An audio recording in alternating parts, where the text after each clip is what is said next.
पढ़ाते हैं। एक नन्ही कलम, एक कम उम्र का एक बड़ा कवि बुलाता हूँ।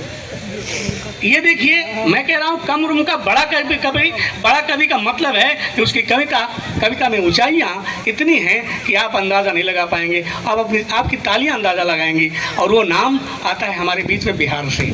वो नाम आता है बिहार से भाई केशव प्रभाकर बिहार से हमारे बीच में बैठे हुए हैं, जो बहुत ही कम उम्र में इतनी ऊंचाइयां हासिल कर ली हैं कि हमें विश्वास है कि जो प्राप्त करने में मुझे 10 साल लगे हैं, वो मात्र 2-3 वर्षों में पूरे हिंदुस्तान में काया पाट करके अपने बिहार का नाम रोपायित किया है। जोरदार तालियों से भाई केशव प्रभाकर को आमंत्रित करें आप, जो वीर रस के बहुत अच्छे कवि हैं। केशव प्रभाकर जी। विद्या और ज्ञान की अधिष्ठात्री देवी माता सरस्वती को नमन करता हूँ। भगवान राम की इस पावन धरती को नमन करता हूँ। राष्ट्रकवि रामधारी श्री दिनकर जी की जन्मभूमि बेगूसराय से यहाँ आया हूँ। कुछ पंक्तियाँ आपके बीच रखता हूँ, सुनिएगा। कि हमारी जान में अब तक वो स्वाभिमान बाकी है, हमारी जान में अब तक वो स्वाभिमान बाकी है। अभी राणा और वो चेतक की शान बाकी है, अभी राणा और वो चेतक की शान बाकी है। और इसे मिटाने से पहले तुम खुद मिट जाओगे, क्योंकि हमारे रक्त के कण-कण में हिंदुस्तान बाकी है, हमारे रक्त के कण-कण में, हमारे रक्त के कण-कण में हिंदुस्तान बाकी है। क्या बढ़ाना है तो और बढ़ाइए, जोरदार तालियां बजा के बढ़ाइए। हिंदुस्तान बाकी है। और कुछ पंक्तियां रखता हूँ कि वचन से बड़ा कछु होता नहीं दुनिया, वचन से बड़ा कछु होता नहीं दुनिया में।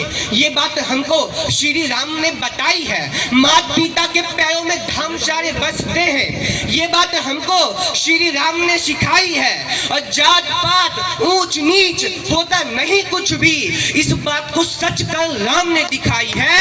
और केवट निषाद राज को देखो गले लगाया, माँ शबरी के झूठे बेरों को भी देखो खाई है, माता शबरी के झूठे बेरों को भी देखो खाई है। और कुछ पंक्तियां रख रहा हूं कि जिस धरती की मिट्टी देखो वंदे मातरम गाती है, जिस धरती की मिट्टी देखो वंदे मातरम गाती है। जहां की नदियां शांति का देखो पैगाम सुनाती है। जिस धरती ने वीर शिवा पन्ना शांगा को जन्म दिया, कितने ही बप्पा रावल महाराणा को जन्म दिया।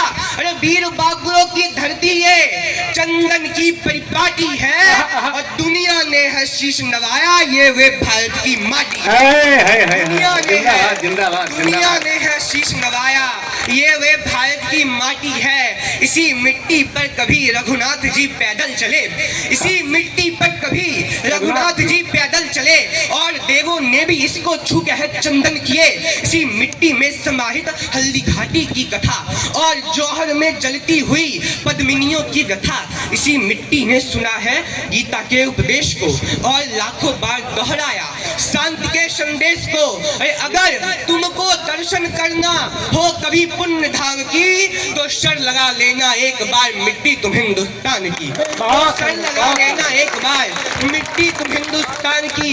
ये मिट्टी गाथा गाती है उन वीरों के बलिदानों की, बिना शीश जो युद्ध लड़े उन वीरों के सम्मानों की। ये मिट्टी गाथा गाती है जो 1.25 लाख से एक लड़े अपना शीश चढ़ा देते, मृत्यु से किंचित नहीं डरे।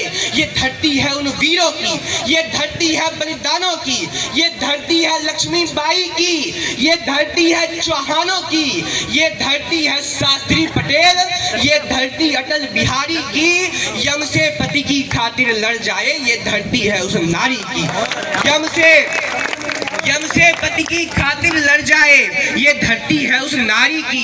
अरे पिता के वचन के खातिर राम वन को जाते हैं, गुरु की आज्ञा पर एकलव्य अंगूठा काट गिराते हैं। अरे वचनों का जहाँ मोल बहुत है, वचनों का जहाँ मोल बहुत है, प्राण जाए पर वचन न जाए। और जीवन में कुछ मिले नहीं पर पुरखों का